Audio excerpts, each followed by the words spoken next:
태양계의 행성들 중에 태양에 가장 가까이 붙어있는 수성. 과학자들은 이 작은 행성이 수십억 년 전에 뜨겁게 형성되었고 이후로 서서히 냉각되면서 수축했을 것이라고 오랫동안 믿어왔습니다. 현재의 수성은 냉각과 수축이 이미 끝난 지 오래돼서 지질학적 활동이 없을 것이라고 믿어왔죠. 그러나 수성의 수축으로 인한 지질학적 활동은 오늘날에도 여전히 진행 중입니다. 최근 연구들은 이 작은 행성이 여전히 지질학적으로 살아있다는 놀라운 증거들을 발견했습니다. 오늘 우리는 이러한 발견들을 자세히 살펴보고 수성의 지표면 아래에서 대체 무슨 일이 일어나고 있는지, 또한 그것이 무엇을 의미하는지 생각해 볼 것입니다. 수성은 아주 작은 행성이기 때문에 행성 내부의 열이 금방 식게 됩니다. 똑같이 삶아놓은 뜨거운 감자인데도 큰 감자보다는 작은 감자의 속이 빨리 식게 되는 것과 마찬가지죠. 행성 내부가 빠르게 냉각되면서 수축을 하게 되어 행성 지름이 감소하게 됩니다. 그 결과 행성 표면에는 충상 단층이 형성되면서 지형의 일부가 다른 지형 위로 밀려나게 됩니다.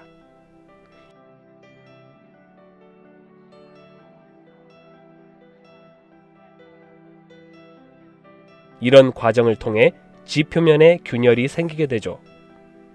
과학자들은 이러한 행성의 수축 과정이 수십억 년 전에 시작되었고 지금은 이미 끝났을 것이라고 믿어왔습니다. 그러나 2011년부터 2015년까지 수성을 탐사한 메신저 탐사선이 수집한 자료를 분석한 결과 수성은 최근에도 지각 활동이 계속되고 있었습니다. 올해 2023년 8월에 네이처지에 게재된 몇 개의 논문에서 이것을 소개하고 있습니다. 행성의 수축 때문에 생겨난 이러한 지형에는 그레벤이라고 불리는 길다란 균열이 있는데요. 이것은 수성이 최근에도 지질학적 활동을 하고 있다는 증거입니다. 그레벤에 인접한 지각의 융기된 부분은 오랜 시간이 지남에 따라 점점 그레벤 안으로 쏟아져 내려가게 됩니다. 여기에다 수성 표면으로 계속 떨어지는 운석들로 인해 오랜 시간이 지나면 그레벤은 결국 없어지는 과정을 거칩니다. 과학자들의 추정으로는 수성의 이 그레벤들은 약 100만 년당 10cm의 속도로 채워져서 점점 깊이가 얕아지는 것이라고 봤습니다. 이 속도로 계산해보니 현재 수성 표면에 존재하는 그레벤들의 나이는 예상했던 것의 10분의 1도 안 되었습니다. 결론적으로 이 그레벤들이 생긴 지 얼마 안 된 것이었고 수성의 지각 활동은 현재도 지속되고 있었습니다. 수성처럼 작은 행성은 차가운 우주공간으로 빠르게 열을 빼앗기기 때문에 행성이 형성된 지 수십억 년이 지난 지금은 이미 다 식어버려서 더 이상 냉각과 수축 과정이 없을 것이라 예상할 수 있습니다. 과학자들이 기존에 생각했던 바로는 수성이 형성 초기에 수축한 이후 약 40억 년 동안 수성의 지름에 변동이 없었을 것으로 예상했습니다. 하지만 수성의 수축 과정은 현재도 진행 중이었죠. 이렇게 현재도 지속되는 지질학적 현상이 지구의 위성인 달에서도 똑같이 발견되어 과학자들을 충격에 빠뜨린 적이 있었습니다. 이미 죽었다고 생각했는데 생생하게 살아서 꿈틀꿈틀하고 있었으니 놀랄만한 상황인 것입니다. 이것이 의미하는 바는 무엇일까요? 그 답을 말씀드리기 전에 수성에는 또 하나의 이상한 현상이 있습니다. 메리너 10호 탐사선이 수성에 대해 조사한 자료에 의하면 수성은 자기장이 존재합니다. 사실 과학자들의 추정에 따르면 수성에는 자기장이 존재하면 안 됩니다. 자기장이 존재하려면 행성 내부에 액체 상태의 핵이 존재해야 하는데요. 수성은 크기가 너무 작아서 이미 수십억 년 전에 핵이 식어버렸을 것이고 따라서 액체 상태의 핵은 존재하지 않을 것이라고 생각해왔죠.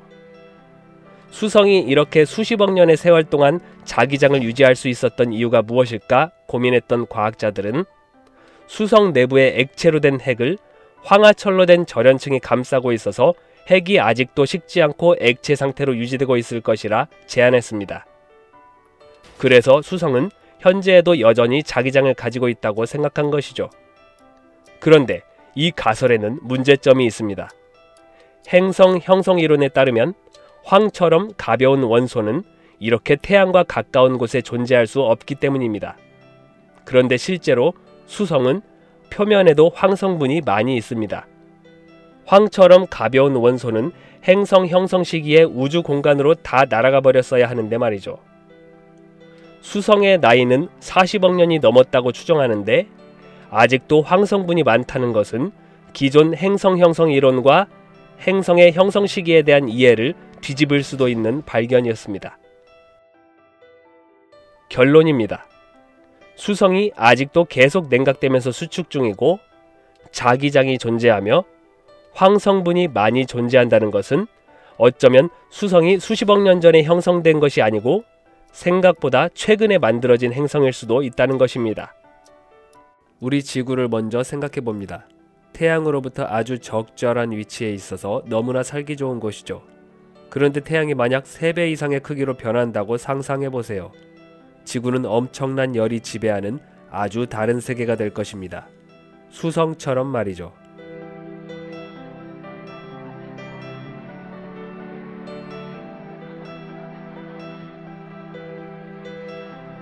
태양계의 8개 행성 중 크기가 가장 작고 태양에 가장 가까운 행성, 수성입니다.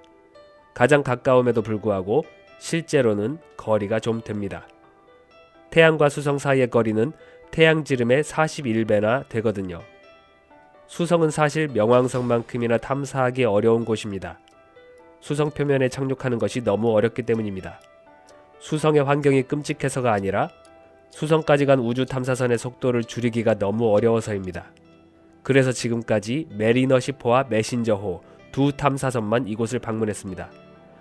수성까지 도달한 탐사선이 속도를 줄여 표면에 착륙하지 못하기 때문에 수성에 근접하며 지나치는 방법을 사용했습니다. 탐사선이 수성에 최대로 가까워질 때마다 수성 표면을 관측하는 방법을 쓴 것이죠. 수성은 대기가 너무나 희박해서 우주에서 날아온 파편 등이 충돌해서 생긴 크레이터들이 많습니다. 지구처럼 공기가 충분히 존재하면 소행성 파편들이 행성에 빠른 속도로 접근하다가 불에 타 없어질 것입니다. 수성의 대기가 얼마나 희박하냐면요. 대기 중에 돌아다니는 소량의 산소 원자들이 서로 마주칠 가능성이 거의 없을 정도입니다. 우주 공간보다 약간 많은 정도의 희박한 대기만이 존재할 뿐입니다. 지구 대기압의 100조분의 1밖에 안 되는 수준입니다. 수성은 대기가 너무나 희박해서 공기순환이 거의 없다시피 하고 낮과 밤의 길이가 너무나 길기 때문에 태양이 비추는 낮 지역과 태양이 비추지 않는 밤 지역과의 온도 차이가 하늘과 땅 차이입니다. 수성은 자전 주기가 58일이나 됩니다. 하루의 길이가 너무 길어서 불로 고문을 당하는 낮 지역의 온도는 427도까지 올라갈 수 있고 밤에는 영하 179도까지 떨어질 수 있습니다. 태양계에서 가장 극단적인 온도 변화를 보이는 행성이죠. 수성을 이루는 구성 성분은 철이 64%, 니켈이 3.6%로 약 70%가 금속으로 이루어져 있어서 암석보다는 금속에 가깝습니다. 그렇기 때문에 수성의 밀도는 매우 큰 편입니다. 수성은 태양계 행성 중에 크기가 가장 작은데요. 지구와 비교했을 때 이 정도 크기밖에 안 됩니다. 심지어 목성의 위성 가니메데와 토성의 위성 타이탄보다도 작습니다. 하지만 수성이 밀도가 높다 보니 질량은 수성이 훨씬 더 무겁습니다. 수성의 중력은 지구의 37.7%밖에 안 됩니다. 그래서 지구에서 물체를 낙하시킬 때와 수성에서 물체를 낙하시킬 때의 속도는 이 정도 차이가 납니다. 이제 수성의 실제 모습 촬영본들을 연속으로 보겠습니다. 실제 색상으로 본 수성의 모습입니다. 지표면이 회색으로 보입니다. 수성에서 가장 눈에 띄는 것은 직경 1550km의 거대한 크레이터 칼로리스 분지입니다. 칼로리스 분지를 만든 충격이 너무 강력해서 충돌분화구 주변에 높이가 2000m가 넘는 능선을 남겼습니다. 칼로리스 분지로부터 수성 반대편 지점에는 기괴한 모양의 넓은 지역이 있습니다. 일반적인 수성 표면과 비교하면 차이가 두드러집니다. 2008년 10월에 촬영된 사진입니다. 오랫동안 지속된 충돌로 인해 크레이터들이 많은 지형입니다. 수성의 남반구 사진입니다. 메리너 10호가 촬영한 여러 장의 사진들을 합쳐놓은 것입니다. 이렇게 보니 징그럽네요. 한때 목성공포증이 있었는데 이제는 수성공포증도 생길 것 같습니다. 이것도 수성의 남반구 사진인데요. 색상 보정이 약간 되어 있고 좀 전에 본 사진보다 훨씬 더 아름답게 보이네요. 2013년 4월 23일에 메신저호가 촬영한 사진입니다. 수성은 달 표면과 많이 닮았다고 하지만 실제 비교하면 달과 많이 다릅니다. 수성은 크레이터 주변으로 광선이 많이 보입니다. 이러한 광선은 충돌 지점 바깥으로 뿌려진 파쇄물들로 형성됩니다. 달 표면에서는 이런 것이 잘 보이지 않습니다. 2013년 5월에 메신저호가 촬영한 사진입니다. 크레이터가 타원형 모양이고 좌우로 나비 모양 패턴의 광선이 보입니다. 소행성 따위가 똑바로 충돌하지 않고 비스듬히 충돌했다는 걸 알 수 있습니다. 딱밤도 비스듬히 맞으면 아픈데. 수성의 북극입니다. 이곳에 얼음이 존재하는 것이 확인되었습니다. 수성은 열을 전달할 공기가 희박하다 못해 거의 없는 수준이라 북극에서 영구적으로 햇빛이 들어오지 않는 크레이터 내부에는 물이 얼음 형태로 존재합니다. 표면 온도를 이미지화하면 이렇게 보입니다. 빨간색 지역은 거의 300도에 달하고 크레이터 내부 영구동토 지역인 보라색은 영하 170도로 완전히 얼어붙어 있습니다. 수성을 촬영한 2대의 탐사선 중 좀 더 최근에 활동한 메신저호는 20만 개 이상의 수성 사진을 촬영하고 2015년 4월 30일 수성의 지표면에 의도적으로 충돌하며 명을 다했습니다. 메신저호가 2011년 3월부터 수성 궤도에 진입해서 돌고 있었고 연료가 부족했기 때문에 수성 충돌은 불가피했습니다. 메신저호가 충돌한 자리에는 지름 16m의 크레이터가 남았습니다. 인류가 수성에 남긴 위대한 첫 흔적. 충돌 직전에 마지막까지 최종 사진을 보냈는데 이것이 수성 표면에 가장 근접해서 촬영한 사진입니다. 현재는 메신저호의 뒤를 이어서 2018년 10월에 발사한 베피콜롬보 탐사선이 수성 탐사를 계획하고 있습니다. 서두에 말씀드린 것처럼 수성에 안정적으로 착륙하는 것은 거의 불가능에 가깝기 때문에 베피콜롬보 탐사선은 스윙바이 하는 중입니다. 앞으로 2년 후인 2025년에는 수성 궤도에 안정적으로 진입해서 본격적인 탐사를 할 예정입니다. 이제 수성에 대해 가장 흥미로운 부분을 보겠습니다.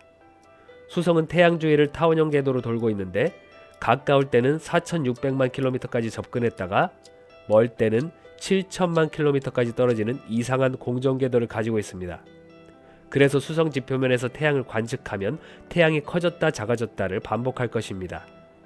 그리고 수성은 태양 주위를 공전하는 주기가 88일로 굉장히 빠른데 자전하는 주기는 58일이나 될 정도로 느립니다.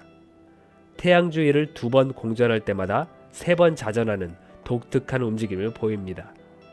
그러다 보니 수성 표면에 서서 태양을 보면 태양이 떠서 지고 다시 태양이 뜨기까지 176일이 걸리게 됩니다. 실질적으로 태양이 하늘을 한 바퀴 도는 하루가 176일이 되는 겁니다. 이뿐만이 아닙니다. 수성에서 본 하늘은 태양의 크기도 변하고 태양이 반대로 돌기도 합니다. 수성에서 태양이 뜨고 지는 하루를 정리하면 이렇습니다. 동쪽에서 태양이 뜬다. 태양이 꼭대기에 접근하면서 크기가 점점 커진다. 이 부근에서 태양이 멈췄다가 다시 뒤로 돌아간다. 그 후에 다시 아까처럼 서쪽으로 진로를 바꾼다. 그러면서 크기가 점점 작아진다. 이 과정이 지구 시간으로 약 3개월, 그리고 긴 밤이 다시 3개월 동안 지속되는 것이죠. 마지막으로 수성에서 본 지구의 모습은 어떨까요? 보시죠. 작은 점으로 지구와 달이 보입니다. 이 사진은 메신저호가 촬영한 것입니다. 10살 미만의 어린이를 제외하고 지금 이 영상을 보시는 우리 모두가 이 점 안에 있었습니다.